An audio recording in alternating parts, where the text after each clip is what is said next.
Nous, le Sud global, avons les plus gros enjeux pour l'avenir. Les 3/4 de l'humanité vivent dans nos pays. Nous devrions avoir une voix dans les mêmes proportions. Le modèle de gouvernance mondiale, vieux de 8 décennies, change lentement. Nous devrions essayer de façonner l'ordre qui est en train d'émerger. De plus en plus de pays du continent américain manifestent leur désir de rejoindre les BRICS, s'inscrivant ainsi dans le Sud global. La question que cela pose est la suivante. Le réveil du Sud global et ses manifestations sur le continent américain mettent-ils en péril la doctrine de Monroe? Vous allez voir que cette question concerne également Haïti. Mesdames et messieurs, bonjour, bonsoir, je suis Patrick François et bienvenue sur Haïti Culture et Perspective.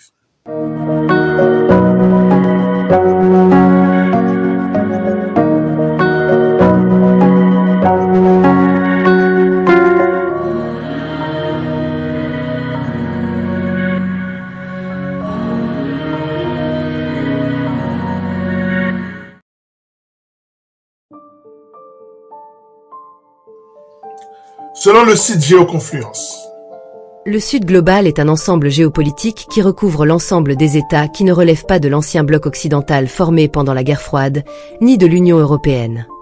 Plus loin, il dit ceci.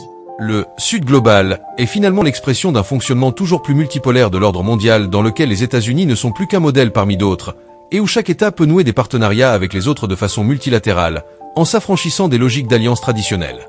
Le Sud global veut redéfinir les règles des relations commerciales, économiques et diplomatiques.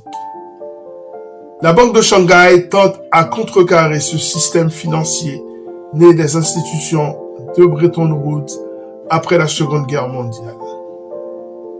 L'une des manifestations du Sud global est la création et le développement des BRICS. On y revient. La doctrine de Monroe naît le 2 décembre 1823, lorsque le président James Monroe déclare que l'Amérique ne peut pas être courtisée par les puissances européennes sous peine de rentrer dans un casus belli. Selon le monde diplomatique, sa doctrine repose sur 3 idées fondamentales. Pas de colonisation future sur le continent américain, pas d'intervention dans les affaires internes et isolationnisme des États-Unis. Selon cette doctrine, les États-Unis considèrent le continent comme leur arrière-cour. Ils sont intervenus des dizaines de fois sur le continent au nom de cette même doctrine de Monroe. Ils l'ont fait en Haïti, en République dominicaine, à Cuba, au Panama, pour ne citer que ces pays-là. Ils ont influencé la politique de tous les pays du continent au nom de cette même doctrine. Ils ont par exemple soutenu l'opération Condor et les exactions des dictateurs du continent. Ils ont ainsi soutenu des hommes comme Videla en Argentine ou encore Pinochet au Chili. Voilà pour la doctrine de Monroe.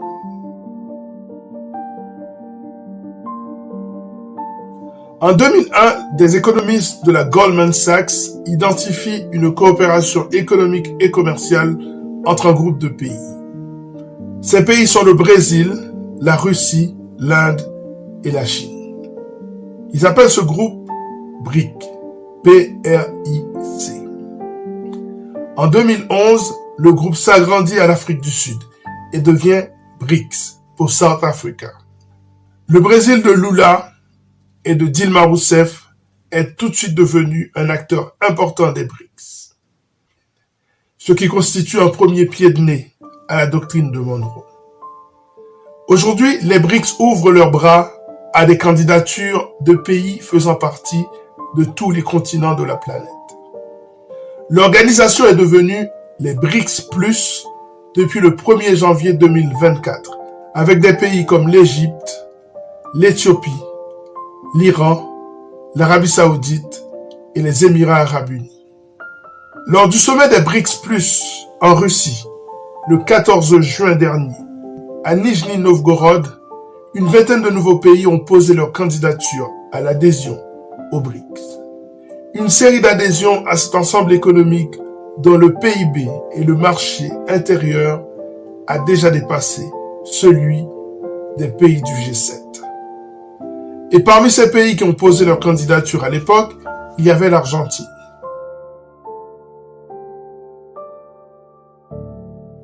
Le Brésil a longtemps défendu la cause de son voisin argentin pour son adhésion aux BRICS. Je plaide pour que nos frères argentins puissent participer aux BRICS.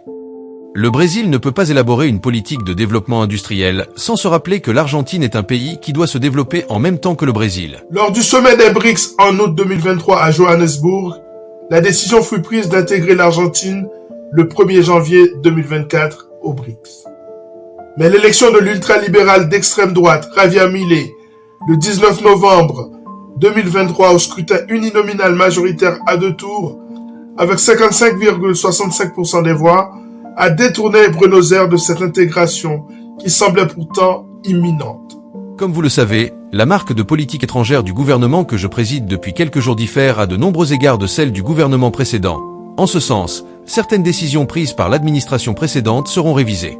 Parmi elles, la création d'une unité pour la participation active du pays aux BRICS. Son désir de dollariser l'économie argentine a soulagé Washington, qui peut ainsi continuer à exercer son influence dans ce pays important dont le principal partenaire commercial demeure la Chine.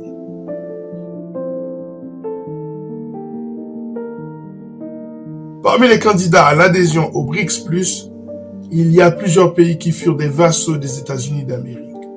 On peut penser notamment au Honduras.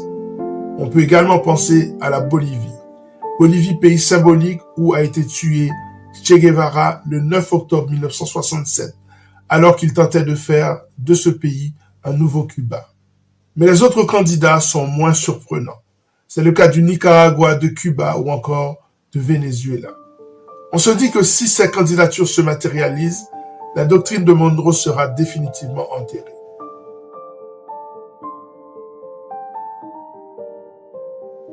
La République dominicaine de Luis Abinader a déjà tourné le dos à Taïwan, allié historique des États-Unis.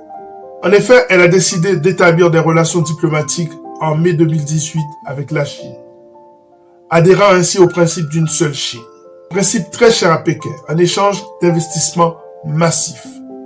À cette occasion, un communiqué officiel signé par les deux pays établissait ceci.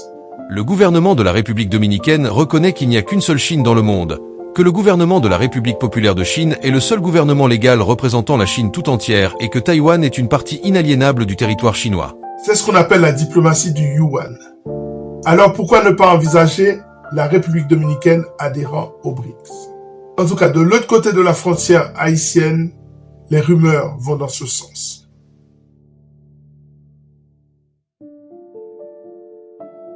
Alors pourquoi pas Haïti, me diriez-vous? Eh bien, dans ce chapitre, nous faisons la démonstration que le Nord global a tué Jovenel Moïse. Le Nord global ou le Core Group, appelez-le comme vous voulez. Car il faut se poser certaines questions. Qui a tué Jovenel Moïse et pourquoi l'a-t-on tué?